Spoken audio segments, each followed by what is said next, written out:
Should an American-born Muslim woman marry a non-American-born Muslim man? Very good question. Some argue that it's not in your best interest to do so, and I'll tell you why.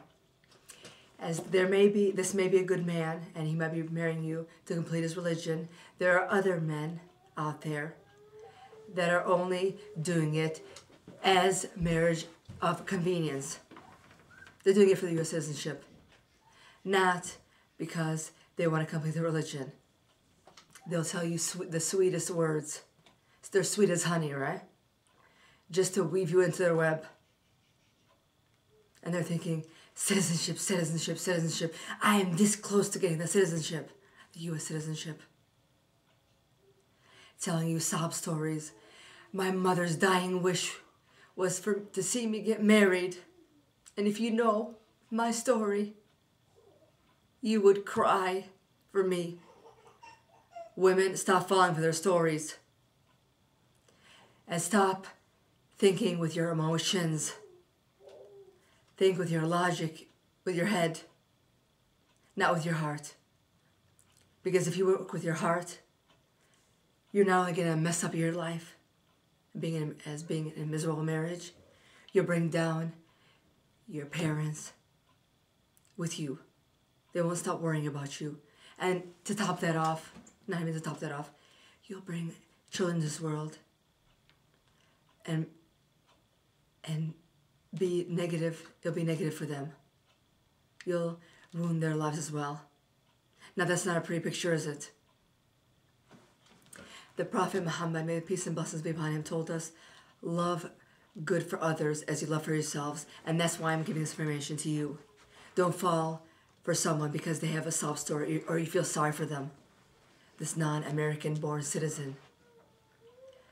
They are toying with you. They're playing with your feelings and trying to convince you to marry them. That's what it is. They're trying to seal the deal. You women are not in a rush to get married to just anybody. A marriage of convenience. You're worth more. Strive for the best. Islam teaches us to strive for the best in everything. For success. Don't feel pressure to just marry anyone or marry quickly. Because that will equate to a bad, miserable marriage, which will affect you, your parents, and your kids. So please think hard and use your head instead of your heart when you're looking to get married to that spouse. Now, since we're on a topic about marriage and spouses, American Muslim-born men look abroad also to marry non-American citizens and then bring them back. That's good. It works in some cases. It's success. In others, to the women when they come here, it's a cultural shock. When they come here, some of them want to learn English, and that becomes their mother tongue. English becomes their mother tongue. They come from their countries dressed up conservatively, like this, right? They wear long clothing like this. And then when they come here, they go from that modest dress, or even long clothes I'm wearing, and hijab, and long dress, to taking off the hijab because they want to fit in with Western culture, Western civilization. Well, Muslim girls or women, no one's going to accept you if you take off the hijab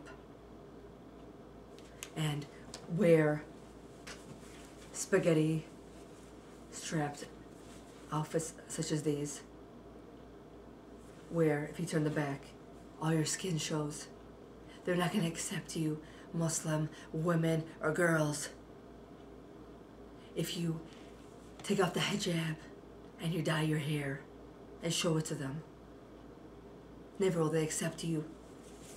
If someone accepts you, they'll accept you with hijab with long clothing because they're looking at your character, not at what you dress.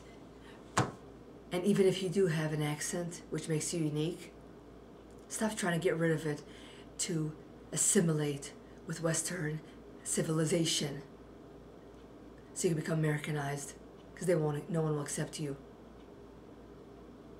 They'll embrace the culture and the religion that you have, and the self-respect that you have for yourselves, and the high confidence. When they see you have high self-esteem and high confidence, they'll think highly of you. They're gonna think that when you wear this kind of outfit, they're gonna have poor judgment about you, poor way of thinking, weakness. This spells low self-esteem, woman. All right? And then when you bring kids into the picture, you tell them to wear bikinis and tankinis. That's ugly. You try to change who you are. Embrace, and love who you are, Muslim women. For no one will accept you if you don't. I hope that this was beneficial for you, sisters, women, Muslim women out there.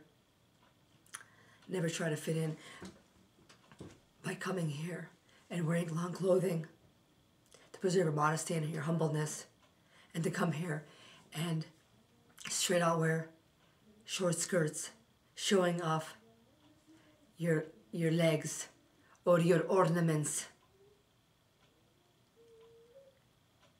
because you think that people will not accept you otherwise, because you're wrong. You're dead wrong. Thank you for your time. And bye. So long.